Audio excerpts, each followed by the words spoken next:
आदाब। नदीम भाई, बहुत बहुत शुक्रिया। ये आपकी मोहब्बत है जो आपने बुला लिया, नहीं तो मैं कहाँ, मैं नाचीज़। दरअसल जब मैंने नदीम भाई से कहा, ने पूछा था कि आप क्या रखेंगे, आप ये जो आप यहाँ पे बयान करेंगे, उन्वान क्या होगा, तो मैंने इन्हें पॉलिटिक्स की जगह मैंने एक दूसरा लफ्ज़ इस्तेमाल किया था, एथिक्स, अखलाक। और क्योंकि जब मैं आया हिंदुस्तान जनवरी में, तो मैं ये देखना चाहता था कि जो ये जो दौर चल रहा है, जो एक हिंदुत्व और इस्लामोफोबिया का दौर है, इसमें मुसलमान किस तरह के अखलाक और आदाब इख्तियार कर रहे हैं। और मैं सिर्फ पॉलिटिक्स को नहीं देखना चाहता था, क्योंकि एक मुझे लगता है कि पॉलिटिक्स, जिस तरह की सियासत, अगर हम सिर्फ उसको एक तरह से बहुत महदूद है और अखलाक का दायरा बहुत वसी है, तो मैं बहुत सारी चीज़ों को देखना चाहता था, सिर्फ पॉलिटिक्स को नहीं। पर खैर, पॉलिटिक्स पे भी मैं बात करूँगा। पर मैं उन और जो और चीज़ें मैंने देखी हैं, जो मैंने और मेरे तजुर्बे रहे हैं, जो और मेरी गुफ्तगू रही है, मैं उन सब पे बात करना चाहूँगा। सबसे पहले मैं ये कहना चाहूँगा कि मतलब जो गला ख़राब हुआ है, आबो हवा, उसके अलावा भी जो मेरा हस्ब मामूल रहता है, वो फैज़ साहब का शेर बहुत अच्छे से उसको बयान कर सकता है कि वो शेर है कि वाइज से रस्म राह रही रिंद से सोहबत, दोनों में फ़र्क इतना ज़्यादा तो नहीं था। तो आज मैं जश्न रेख्ता में था और अब मैं यहाँ हूँ, तो आप समझ लीजिए कि किस तरह मेरा दिन गुज़रते हैं। तो मैं ये कहना चाहूँगा शुरुआत में कि ये जो पूरा साल गुज़रा है, इसमें मैं अपने आप को हर वक्त हाँफता हुआ महसूस करता हूँ, यहाँ से वहाँ भागता हुआ महसूस करता हूँ कि भाई यहाँ पे ये चल रही चीज़, इसको छोड़ के वहाँ जाना है क्योंकि वहाँ भी वक्त देना है। ये एक बहुत बड़ी बात है कि अगर आप मेन स्ट्रीम मीडिया को देखेंगे तो लोग, कम से कम साल के शुरुआत में जब मैं आया था तो लोग कहते थे मुसलमान बहुत खामोश बैठे हैं, कुछ नहीं चल रहा, कुछ नहीं हो रहा। यहाँ पे हर तरफ मुख्तलिफ़ तरीक़ों से लोग जिस तरह से काम कर रहे हैं, जिस तरह की गुफ्तगू चल रही है, जिस तरह के का एक्टिविज़म हो रहा है, वो इतना ज़्यादा है कि एक आदमी एक शहर में रह के, और मैं एक शहर में नहीं रहा हूँ, मेरा यूपी में काफ़ी जाना हुआ है, लखनऊ काफ़ी जाना हुआ है। सादिक साहब पीछे बैठे, उन्होंने गोंडा में भी बुलाया था, नहीं जा पाया मैं। तो यही रहा है कि हर वक्त दौड़ने का रहा है, और ये बहुत काबिल तारीफ़ मेरे ख्याल से बात है कि एक तरह से पूरी एक मुस्लिम समाज में एक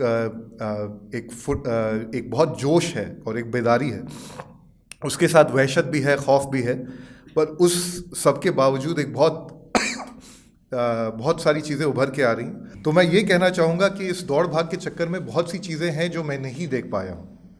अंग्रेज़ी में कहूँ तो I am missing much of the picture. और बहुत इलाक़ों में, और ना सिर्फ जोग्राफिकली हिंदुस्तान में, बहुत से, अगर आप हिंदुस्तान में दिल्ली, यूपी और बम्बई के कुछ शहरों को देखें तो बहुत सा इलाका है हिंदुस्तान का जो मैंने नहीं देखा। और बहुत सी और भी चीज़ें हुई हैं। तो मैं चाहूँगा कि जो सवाल जवाब हों उसमें, और जो आपसे बातें हों तो उसमें आप मेरी रहनुमाई करें कि ऐसा क्या है जो मुझे देखना चाहिए, ऐसी क्या शय है, ऐसी क्या मुहिम है जिसके ऊपर मेरी तवज्जो और होनी चाहिए। शुरुआत में ही मैं आपको बता दूं कि एक बहुत बड़ी जो एक तालीम के ऊपर जो ज़ोर है, उस पर मैं बहुत कम कर पाया हूँ, और तालीम एक बहुत बड़ा हिस्सा रहा है। अभी हाल में ही दिल्ली में, पुरानी दिल्ली में, एक तालीमी कारवान निकला पहली बार, Anglo Arabic old boys association का, जिसमें उनका जो नारा था वो बहुत दिलचस्प था, आधी रोटी खाएंगे, बच्चों को पढ़ाएंगे। तो इस तरह की बहुत चीज़ें चल रही हैं। मैं शुरू करना चाहता हूँ, मैं तालीम के अलावा मैं 7 बड़े पॉइंट्स के ऊपर बात करना चाहूँगा, कि जिस तरह से मुझे दिख रहा है कि लोगों की एक्टिविटीज़ चल रही हैं, लोग जिस तरह का काम कर रहे हैं। तो एक बहुत बड़ी जो मुझे एक्टिविटी दिख रही है, जो लोग कर रहे हैं, जो मुख्तलिफ़ ज़बानों में हो रही है। तो ये अंग्रेज़ी में काम हो रहा है, उर्दू में हो रहा है और हिंदी में हो रहा है। उसको अगर मैं अंग्रेज़ी में बयान करूं तो recovering the Indian Muslim past as ethical and political resource, कि जो हिंदुस्तान की ख़ासकर के मुसलमान बादशाहों की और सूफिया की जो तारीख़ है, उसको रिकवर किया जा रहा है, अखलाकी तौर पे भी और एक पॉलिटिकल तौर पे भी। तो अब इस मिसाल के तौर पे अताउर रहमान, मौलाना अताउर रहमान कासमी साहब की किताब है, औरंगज़ेब और हिंदू मंदिरों के फ़रामीन। तो वो निकल रही है उसी वक्त। आप वो निकली है जिस तरह से, और ख़ासकर औरंगज़ेब बादशाह को विलिफाई किया गया है, उनको बुरा किया कहा गया है, मतलब मीडिया में और हमारे जो सरकार की सियासत में। तो उसका उन्होंने बहुत अच्छी तरह से उसका जवाब दिया है, और वो जो किताबचा है वो बहुत मशहूर हो गया है, मारूफ हो गया, और बुक स्टोर पे मैंने उठाया था। यही काम अंग्रेज़ी में भी हो रहा है। तो जैसे राना सफ़ी हैं, उन्होंने बहुत से जो उर्दू की किताबें हैं 1857 के बाद में दिल्ली के मंजर के ऊपर, कि 1857 के पहले ज़िंदगी क्या थी, जो लोगों ने बहुत कुछ उर्दू में बयान किया है, जिसमें ख्वाजा हसन निज़ामी भी हैं। उनकी बहुत सी किताबों का उन्होंने अब अंग्रेज़ी में तर्जुमा कर दिया। अब जब मैं 7-8 साल पहले अपनी पहली किताब पे काम कर रहा था, तो ये कुछ भी अंग्रेज़ी में या हिंदी में मौजूद नहीं था, और ये अब हो चुका है। और इससे जो एक तस्वीर उभर के आती है दुनिया की, जो 1857 से पहले एक मुश्तरका तहज़ीब की, वो बिल्कुल अलग है मीडिया के नैरेटिव से। और ये बहुत ज़रूरी है कि ये सब अब उठ के पब्लिक में आ रहा है। दूसरा, आप देखेंगे इसी मौजू से मुतालिक कि हेरिटेज वॉक्स जो हो रही हैं, जो बहुत चल रही हैं, उसमें मुसलमान नौजवानों का एक बहुत बड़ा हाथ है, जो मुस्लिम बैकग्राउंड से आते हैं या पुराने शहर से रिश्ता रखते हैं, पुरानी दिल्ली से या महरौली से। और वो जो कह रहे हैं कि पहले जब मैं भी खुद, दरअसल जो मेरा पहले ही किताब का नदीम साहब ने जिक्र किया, तो वो फ़िरोज़ शाह कोटला से मुतालिक थी, और मैं खुद भी तारीख़ी इमारतों से मुतालिक काम करता था। तो मैं जब जाता हूँ इन वॉक्स पे, तो मुझे दिखता है कि किस तरह से ये लोग एक तरह की अलग रिवायतों को लेके आ रहे हैं और जो बातें कर रहे हैं। तो जो कहते हैं एक लिविंग हिस्ट्री, जो बुज़ुर्गों की रिवायत चली आ रही है, वो उनको बयान करते हैं।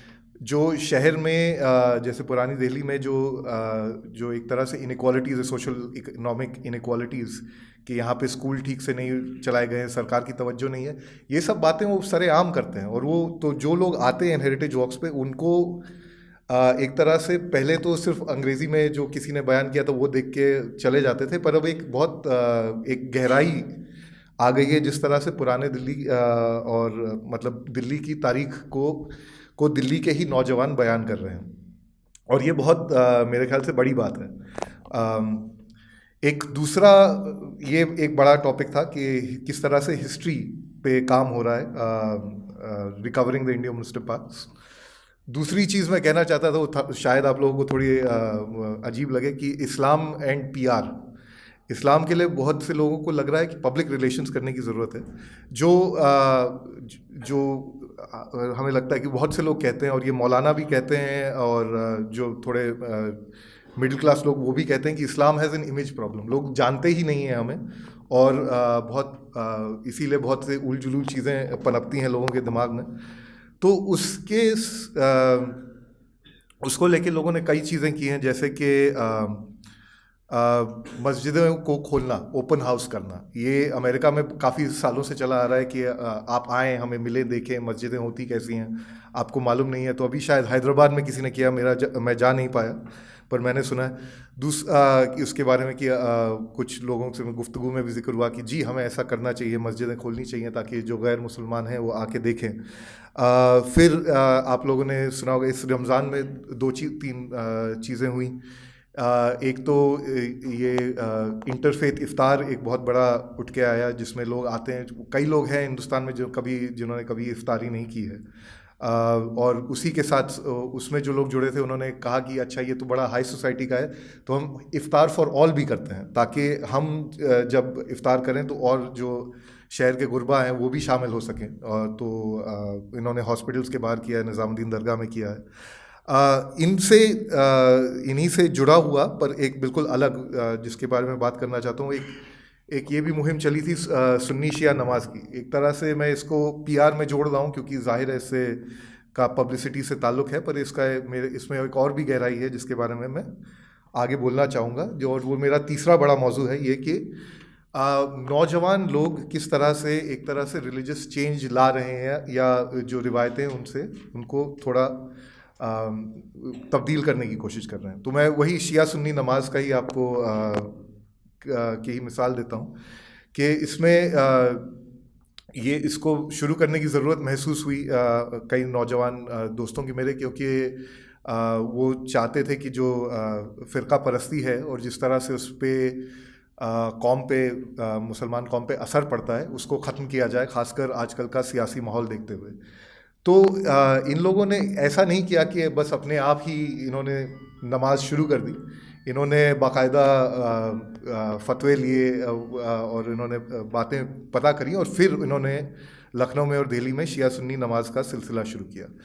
तो एक तरह से बहुत ये दिलचस्प बात है। वो खुद कहें तो दिल्ली लखनऊ में मैंने ये जुमला सुना था जो बहुत अच्छा है कि अब जो मौलवी और मिस्टर का फ़र्क है वो थोड़ा कम होता जा रहा है, क्योंकि ये लोग पहले मिस्टर कैटेगरी में आते, पर ये लोग ही जाके मौलवियों से बात कर रहे हैं कि अगर हम ऐसा करें तो क्या होगा। तो एक तरह से रिलीजियस चेंज के पीछे जो एक ड्राइवर है वो नौजवान लोग हैं जो खुद अपनी रिवायतों से जुड़ रहे हैं। और इसके और भी मिसालें होंगी जो अभी मेरे जहन में है। और मैं ये भी कहना चाहूँगा, माफ़ कीजिएगा, कि जबकि मैं यहाँ पे 11 साढ़े 11 महीने से दौड़ भाग कर रहा हूँ, वो मुझे बस दौड़ने का वक्त मिला है, लिखने का वक्त मिला नहीं है। तो अभी आपको जो मैं सब सुना रहा हूँ वो सतही तौर पे है और गहराई में जाने के लिए मुझे आप सबकी मदद की ज़रूरत पड़ेगी। चौथी एक बात ऐसे ही दीन से ही मुतालिक वो है कि एक हर लेवल पे आपको दिखेगा कि लोग हिंदुइज़्म के साथ एक एंगेजमेंट है कि भाई हम हिंदुइज़्म के बारे में इल्म रखते हैं, हम बात करना चाहते हैं ताकि चीज़ें बदलें। अब मैं मिसाल के तौर पे हमारे एक दोस्त हैं खालिद भाई, उनके साथ मैं बैठा था तो खालिद भाई कह रहे हैं कि भाई क्या हो रहा है। आप श्री राम का ही वो मिसाल दे रहे थे कि रामचंद्र जी तो अपने पिता का वादा निभाने के लिए 14 साल के लिए राजकाज सब छोड़ के चले गए वनवास में। उनका कहने का मतलब ये था कि देखिए कि हिंदुइज़्म में बहुत अच्छी चीज़ें हैं, आपकी किताबों में बहुत अच्छी चीज़ें हैं, आप उनका पालन नहीं कर रहे हैं। तो एक तरह से जो फ़र्क है हिंदुइज़्म और हिंदुत्व में, मुझे आप लोगों को बताने की ज़रूरत नहीं है, पर ये आम है कि हिंदुत्व एक पॉलिटिकल प्रोजेक्ट है, हिंदुइज़्म एक दीन मान लीजिए, और जो दीन में बातें हैं उनसे मुसलमानों का काफ़ी, मुझे जहाँ तक दिखा है, बहुत ब्रॉड इंगेजमेंट रहा है। अब मुझे ये मालूम नहीं था, यहाँ पे आके ही मुलाकातें हुई कि 92 के बाद से देवबंद में हिंदुइज़्म पढ़ाया जाता है एज अ कोर्स, ताकि आपको पता तो चले कि दूसरे मज़ाहिब में क्या हो रहा है। अब आप दूसरी तरफ देखेंगे, अगर मैं ऐसा कह सकूं कि अगर हम हिंदूज़ को जनरलाइज कर सकें, जो भी बड़ा मुश्किल काम है, तो उनका इस्लाम से लेके से मुतालिक इल्म बहुत कम है। पर आप सबसे बड़ी मिसाल मैं देना चाहूँगा इंगेजमेंट विद हिंदुइज़्म की, ये कि बॉलीवुड, कबीर खान से मेरी बात हुई जिन्होंने बजरंगी भाईजान बनाई है। तो खुद कहते थे कि भाई हमारे ज़माने में तो जो बजरंग बली है उनको तो बहुत एक वो रामलीला सब करते थे, खेलते थे, तो सब कोई हनुमान बनना चाहता था क्योंकि उनको फ़न, वो मज़ेदार किरदार हुआ करते थे, और अब वो गायब हो गया है। तो एक तरह से जो उन्होंने पूरी फिल्म बनाई है बजरंगी भाईजान, वो बजरंग बली का जो फ़न एस्पेक्ट है, जो मज़ेदार एस्पेक्ट है, उसको रिकवर करने की कोशिश की है। तो इस तरह के बहुत सारी पब्लिक एंगेजमेंट विद हिंदुइज़्म है, और उस हिंदुइज़्म और हिंदुत्व का फ़र्क है जो जिसके बारे में कहीं भी आपको मीडिया में नहीं पता चलेगा। और ये एक तरह से आप देखें तो ये बहुत पुरानी, कई 100 सालों सदियों की रिवायत है जो चली आ रही है। पांचवी चीज़ मैं कहना चाहूँगा जिस पे मैं आपका ध्यान लाना चाहूँगा, वो है कि ख़ासकर नौजवानों में ये चल रहा है कि जो हमारे पिछली सदी के अर्ली 20th सेंचुरी, जो मतलब आज़ादी से पहले के जो इंडियन मुस्लिम थिंकर्स थे, जो फ़लसफ़ी थे, जो सियासी लीडर थे हमारे, और जो शोरा थे, जो बहुत मतलब आप कर दीजिए पॉलिटिकल थिंकर्स जो थे, जो सियासी और अखलाकी सोच रखते थे कि क्या होना चाहिए हिंदुस्तान का मुस्तकबिल और उसमें मुसलमानों का क्या किरदार होना चाहिए, उन सब को लोग आज फिर से पढ़ने लगे हैं, उन सब की ज़िंदगियों पे फिर उनके तवज्जो देने लगे हैं और उनके अमाल पे चलने की कोशिशें हो रही हैं। तो मिसाल के तौर पे मौलाना आज़ाद को 4-5 साल पहले तक कोई बहुत कम ही लोग याद करते थे शायद, पर अब पिछले 4-5 साल से पुरानी दिल्ली के लोग ही मौलाना आज़ाद को लेके उनके उनके बर्थडे पे, उनके जन्मदिन पे एक बहुत बड़ा सा जलसा होता है, जो पहले नहीं हो रहा था 4-5 साल से पहले। हसरत मोहानी, मौलाना हसरत मोहानी साहब की बारे में बहुत बातें हो रही हैं। हमारे एक दोस्त हैं जो उनके को ख़ास मानते हैं कि वो आदमी अपने अंदर वो कम्युनिस्ट पार्टी के मेंबर भी थे, मुस्लिम लीग में भी थे, कांग्रेस में भी थे, शायर भी थे, फ़लसफ़ी भी थे, सूफ़ी भी थे, और वो एक तरह से उनमें एक वुसअत थी होने की, बीने की, विड्थ ब्रेड्थ ऑफ बीइंग, और वो चाहते हैं कि ऐसे किरदार को हम वापस ला सकें। मौलाना आज़ाद साहब की तो मैंने बात की अभी कि किस तरह से उनकी राइटिंग की ओर लोगों की तवज्जो जा रही है, और उनको जो एक तरह से भुला दिया गया था उनको फिर याद किया जा रहा है। जामिया में बी अम्मा और अली बिरादरान की यादों को फिर ताज़ा किया जा रहा है। तो एक जामिया फोरम है जिसको आप लोग तो जानते ही होंगे, जहाँ पे अब नारा जौहर सलाम का दिया जाता है। यहीं पास में ही खुदाई खिदमतगार एक तंजीम है जिन्होंने बादशाह खान और उनके जो खुदाई खिदमतगार जो सरहदी गांधी से जुड़े हुए थे, उनकी रवायत को फिर वो ज़िंदा कर रहे हैं। और एक तरह से एक आम कॉमन सेंस हो गई है कि जो एक तरह से उलेमा थे हिंद के, उनका बहुत बड़ा रोल रहा है आज़ादी की लड़ाई में, जो अब भूला जा सकता है। तो मैं वही आम फहम आपको बात कर रहा हूँ कि लोग अब मानते हैं, जो पहले ये बातें नहीं होती थी, कि 1857 में मौलवी लड़े थे। एक छठी चीज़ में जो मैं कहना चाहूँगा, जो बहुत बड़ी मुझे दिखती है, कि एक डिस्कोर्स ऑफ सिटीजनशिप खड़ा हो गया है, और इसमें लोग बहुत हैं कि हम इस देश के शहरी हैं, नागरिक हैं, हमारे हक हैं, हमारे हुकूक हैं शहरी, और हमको वो हुकूक लेने हैं, और उसके साथ साथ हमें डेमोक्रेटिक पॉलिटिक्स में आगे आना है। और ये सब, जैसा कि मैंने कहा, ये आप तो मुझसे बेहतर ही जानते होंगे, ये सतही तौर पे मैं देख रहा हूँ। इसमें जहाँ तक मुझे दिख रहा है, इसमें असदुद्दीन ओवैसी साहब का बहुत बड़ा हाथ है, क्योंकि लोग उनकी बातें बहुत सुनते हैं, और वो बहुत कॉन्स्टिट्यूशनल राइट्स और माइनॉरिटी राइट्स का बहुत जिक्र करते हैं। और जहाँ तक मैं देख रहा हूँ, तो मुसलमान नौजवान मुझे दिख रहे हैं कि वो बहुत एक्टिव रोल ले रहे हैं दो तरह से।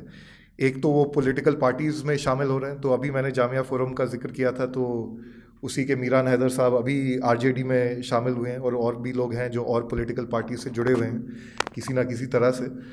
और दूसरा एक तरह से कि एक नॉन पार्टी पॉलिटिक्स भी उभर के आ रही है। एक तो सोशल मूवमेंट्स की पॉलिटिक्स, एक मुहिम चल रही है जिसमें कई तरह के मजलूमों की अलायंस बन रही है, और सोशल मूवमेंट्स कई तरह से जुड़ रहे हैं। तो उसमें आपके नदीम भाई भी उसमें बहुत बड़ा हाथ है इनका। यूनाइटेड अगेंस्ट हेट जो एक फोरम है, जिसमें आपके सेक्युलर लेफ्ट के लोग हैं, दलित पॉलिटिक्स के लोग हैं, और मुस्लिम पॉलिटिक्स के भी लोग हैं। और यहाँ ऑडियंस में कुछ लोग बैठे हैं जिनको मैं हर बार किसी प्रोटेस्ट में या किसी रैली में, या 6 दिसंबर की बात हो, या जो दिल्ली में फार्मर्स मार्च हुआ उसमें लोग शामिल थे। और एक सबसे बड़ा जो नजीब के गायब होने के साथ जो मुहिम चली है, वो बहुत उसमें हज़ारों की तादाद में मुझे लोग आते हुए दिखे। और ये एक बहुत गमनाक बात है, पर इसमें बहुत उम्मीद भी जागती है कि जो हमारे दो नौजवान हैं, एक नजीब और एक दूसरा रोहित वेमुला, उनके साथ जो हुआ यूनिवर्सिटी से, उन दोनों की जो इमेज है उसके वो लेके बहुत लोगों में एक जोश आया है। बहुत से लोग आगे आए हैं जो पहले नहीं, जो शायद उसके बिना नहीं आते। तो नजीब और रोहित और उनकी माँओं का भी पब्लिक में आना, इससे एक तरह से मुझे दिखता है कि एक बड़ा ही नया पॉलिटिक्स उभर के आ रहा है, जो किसी पॉलिटिकल पार्टी से नहीं जुड़ा है, जिसको अब पॉलिटिकल पार्टीज जिससे जुड़ना चाह रही हैं। तो इसको आप दलित मुस्लिम अलायंस कहें या जो भी कहें, और ये इन लोगों ने बहुत काम किया है। भले ये या तो ये गुजरात में जो काम हो रहा हुआ जिसमें जिग्नेश मेवानी वगैरह जीते, या जो अभी दिल्ली में और यूपी में यूनाइटेड अगेंस्ट स्टेट का काम चल रहा है। अम, बस एक इसमें मैं एक कहूँगा कि जो चीज़ मुझे नहीं समझ में आ रही है, और या जो जो एक गैप है जो मुझे नहीं दिखता है, क्योंकि मुसलमानों के बीच में भी एक पसमानदा मुसलमान डिस्कोर्स है जो कास्ट से रिलेटेड है। तो वो मुझे मतलब वो मेन स्ट्रीम पॉलिटिक्स जो अब उभर रही है जिसमें दलित मुस्लिम अलायंस की बात भी हो रही है, पसमानदा पॉलिटिक्स उसमें कैसे फिट आ रहा है, वो एकदम से एक खामोशी है जिसके बारे में मैं आप लोगों की राय लेना चाहूँगा। सातवीं चीज़ जो मैं कहना चाहता हूँ वो है ज़बान और शायरी। आखिरी चीज़ जिस पे मैं तवज्जो देना चाहूँगा, ज़बान और शायरी का मामला। एक बड़ा अजीब इत्तेफाक है कि 2014 में ये सरकार आई है, और उसके चंद महीने बाद पहला जश्न रेख्ता हुआ 2015 में, जो जिसमें लाखों की तादाद में लोग आए, जो लोग हैरान रह गए कि इतने लोग आ कैसे रहे हैं।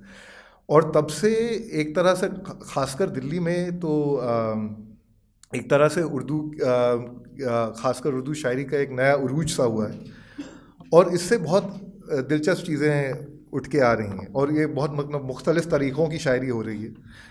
तो एक तो इमरान प्रतापगढ़ी साहब हैं, जिनको जो एक तरह से रोष का इजहार कर रहे हैं और जो लोगों के जज्बातों का इजहार कर रहे हैं, पर साथ साथ इनका काम सिर्फ जोश देना ही नहीं है। ये खुद कहते हैं, मेरी जब इमरान प्रतापगढ़ी साहब से मुलाकात हुई तो उन्होंने कहा कि ना ही सिर्फ मैं जोश बढ़ा रहा हूँ, पर मैं ही उन्होंने मुझसे खुद कहा कि जो लोग मुझे सुनने आते हैं, मैंने उनको तीस्ता सीतलवाद और अरुंधति रॉय जैसे लोगों की बातें मैंने बताई हैं। तो एक तरह से शायरी से भी एक तरह पॉलिटिकल अवेयरनेस बढ़ रहा है। दूसरी चीज़, हम इमरान प्रतापगढ़ी साहब को भी अलग रख दें तो जो सबसे कड़ी मजम्मत मैंने देखी है इस हुक्मरानों की, इस वक्त वो शायरी में हो रही है। अब मैं आपको मिसाल के तौर पे बताता हूँ कि मैं फरवरी में दिल्ली में सेंट्रल पार्क में मुशायरा चल रहा था, जिसमें इकबाल अशर साहब ने ये शेर पढ़ा कि मुनकर करबला हुए, दर्द में मुब्तला हुए, हमको भी एक यजीद का दौर दिखा दिया गया। मैं तो हैरान हो गया कि इतने खुलेआम ऐसी बात कही जा रही है, और उस पर कोई भी मतलब क्राउड, जो आप तो भीड़ तो आप समझ ही सकते हैं किस तरह से चिल्ला रही थी, और बिल्कुल ऐसा डिस्कोर्स चल रहा है। जबकि जब मैं 2-3 साल, मेरा हिंदुस्तान हर साल आता हूँ, पर 2-3 साल पहले ये माहौल था कि आप मोदी जी का नाम लेते थे तो आपको आवाज़ धीमी करनी पड़ती थी कि कोई सुन ना ले। तो बहुत सी चीज़ें बदली हैं, और जिस तरह की मजम्मत आपको और कहीं मीडिया में नहीं मिल रही, वो आपको शायरी में मिल रही है। और तीसरा जो जिस चीज़ की तरफ मैं इशारा करना चाहता हूँ वो एक है कि वो मामला है जिसको अंग्रेज़ी में कहेंगे सेल्फहुड का, ज़ात का और उसके इजहार का। और उसमें भी बहुत बड़ी तब्दीलियाँ मुझे आते हुए दिख रही हैं। मैं अभी चंद दिनों पहले पाकिस्तान में था, कराची में मुझे एक लिट फेस्ट, एक थिंक फेस्ट में बुलाया गया था अफ़कार ताज़ा के नाम से। तो वहाँ पे ऑडियंस में एक बंदे ने मुझसे पूछा, एक स्टूडेंट था, कि भाई मेरी जो हिंदुस्तानियों से मुलाकात होती है मुझे बड़ी निराशा होती है कि वो सब कुछ भूल गए हैं, वो बस कंज्यूमर कल्चर में लगे हुए हैं कि मॉल जाएं, ये जाएं, वो जाएं, उनको गालिब और मीर कुछ याद नहीं। हाँ, वो बस वही अपने न्यू लिबरल सरमायादारी के चक्कर में है, और वो हर चीज़ को भूल चुके हैं। तो मैंने कहा भाई, वो अगर आप सिर्फ अखबार पढ़ेंगे तो मतलब मैं भी पहले ही अखबार पढ़ रहा था, इसीलिए मैं आ गया 1 साल हिंदुस्तान देखने में। हो क्या रहा है, मीर और गालिब को लोग याद कर रहे हैं फिर से।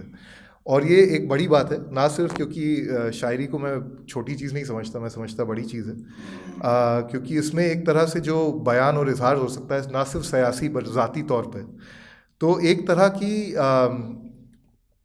आज़ाद ख़याली जो शायरी में पैदा हो रही है, जो शायद यहाँ पे मुझे ख़त्म होते हुए दिख रही थी।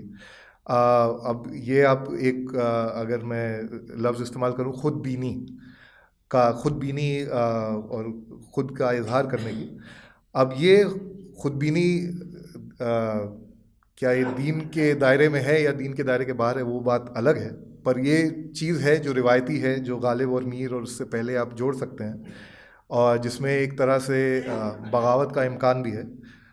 दश्त व सहरा की शायरी हो रही है जो इस वक्त उठ के आ रही है, और नौजवान शोरा का कलाम बहुत ही ज़बरदस्त इस वक्त निकल के आ रहा है।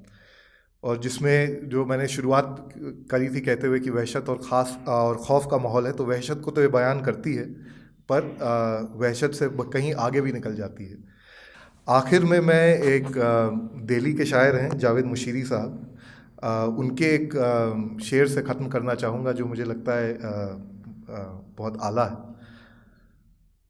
रक़्स में मसरूफ़ रहना आस के थमने तलक, वुसअत सहरा खुलेगी देख वीराने के बाद। शुक्रिया।